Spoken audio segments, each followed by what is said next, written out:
Another day in the office for a plumber in Cape Town. First call of the morning. We interrupt Cape Town traffic to bring you... Just showed its face in the last week. Water coming out the garage floor.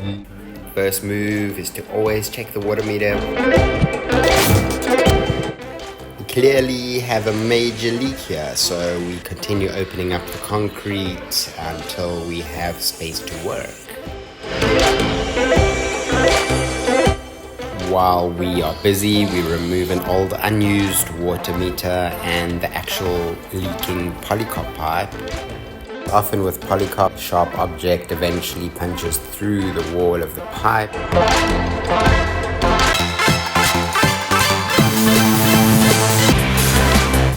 Finally, when all is watertight, we patch up the floor.